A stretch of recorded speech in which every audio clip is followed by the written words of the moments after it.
সংস্কারের অভাবে ঝালকাঠির বেশিরভাগ কমিউনিটি ক্লিনিক ভবনের বেহাল দশা। এসব জরাজীর্ণ কমিউনিটি ক্লিনিকে বাসা বেঁধেছে বিষধর সাপে। নলছিটি উপজেলার মগর ইউনিয়নের কুরুয়াকাঠি কমিউনিটি ক্লিনিকে একসঙ্গে ৭টি বিষাক্ত সাপ পাওয়ার ঘটনা ঘটেছে। হঠাৎ এমন ঘটনায় আতঙ্ক ছড়িয়ে পড়ে স্থানীয় রোগীদের মধ্যে। দেখা যাচ্ছে রাজাপুর গ্রামের উত্তর পিংড়ি কমিউনিটি ক্লিনিকের ভেতরের মেঝে থেকে ৩৫টি বিষধর সাপের ডিমও উদ্ধার করা হয়। ভবনের সংস্কার কাজের শ্রমিকরা ফ্লোরের ইট বের করার পর একটি গর্তের মধ্যে ৩৫টিরও বেশি বিষধর সাপের ডিম দেখতে পান তারা। পরে সেগুলো বের করে মাটির নিচে চাপা দিয়ে রাখা হয়। দীর্ঘদিন ধরে সংস্কার না হওয়ায় ফাঁকফোকর ও গর্ত তৈরি হয়েছে কমিউনিটি ক্লিনিকটিতে। সেখানে সাপের আবাসস্থল গড়ে উঠেছে। দীর্ঘ এক যুগে অধিকাংশ ভবনের কোনো সংস্কার বা মেরামত করা হয়নি।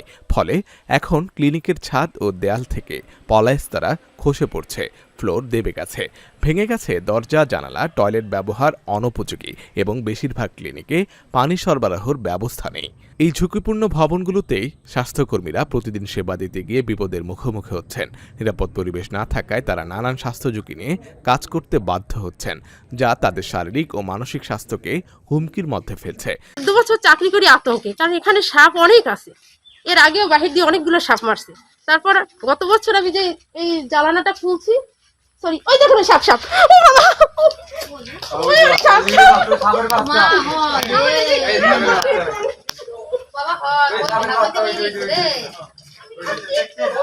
আমাদের এই ক্লিনিকে অনেক আগে থেকেই ফ্লোরগুলো ভাঙা ছিল, যার জন্য সাপের আতঙ্ক নিয়ে আমরা সেবা দিতাম এবং আমরা জানতাম যে এখানে সাপ আছে। কিন্তু এই বর্তমানে এই ক্লিনিক সংস্কার হচ্ছে, ক্লিনিকের ফ্লোর ভাঙার পরে অনেকগুলো সাপের ডিম দিল। আমি 2022 সালে যোগদান করেছি। সেই পর থেকে আমরা দেখতেছি এখানে পানির কোনো ব্যবস্থা নাই।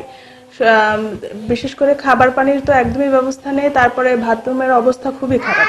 বাথরুমে সাধারণত রোগীরা, গর্ভবতী নারী এবং মহিলারা আসেন, তারা বাথরুম ব্যবহারের জন্য যেতে চায়, কিন্তু তারা এখানে কোনো ওয়াশরুমের সুব্যবস্থা না থাকায় তারা এটা ব্যবহার করতে পারেন না।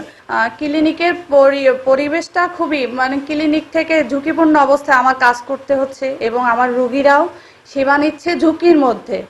আমার চাকরি জীবনে 14 বছরে আমি একটা মেয়ে মানুষ, কিন্তু আমার টয়লেটের একদমই খুব খারাপ অবস্থা, ব্যবহার অনুপযোগী।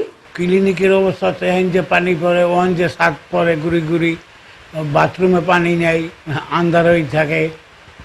এই অবস্থায় আছে 6 মাস তোমার, তো আমরা কোনো সেবা পাইতেছি না।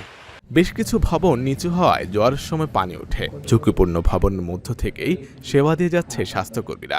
আপনারা জানেন আমাদের ঝালকাঠি ডিস্ট্রিক্ট 97টি কমিউনিটি ক্লিনিক রয়েছে, তার মধ্যে 30টির অবস্থা জরাজীর্ণ। আমাদের কর্মীরা একটা ঝুঁকির মধ্যেই মোটামুটি সেবা দিয়ে যাচ্ছে প্রতিনিয়ত, কারণ এখানে অতিবৃষ্টির জন্য অথবা জোয়ারের পানি বাড়লে কমিউনিটি ক্লিনিকে পানি উঠে যায় এবং এই 30টি জরাজীর্ণ কমিউনিটি ক্লিনিক রিপেয়ারের জন্য অথবা পুনর্নির্মাণের জন্য আমরা সংশ্লিষ্ট প্রতিষ্ঠানকে বলেছি এবং অতি সত্বরই এর ব্যবস্থা নেবে বলে আমাকে আশ্বাস দিয়েছে। জেলায় মোট 97টি কমিউনিটি ক্লিনিক রয়েছে। এর মধ্যে 30টি ভবন ঝুঁকিপূর্ণ ঘোষণা করেছিল স্বাস্থ্য প্রকৌশল বিভাগ। News desk, Dhaka journal.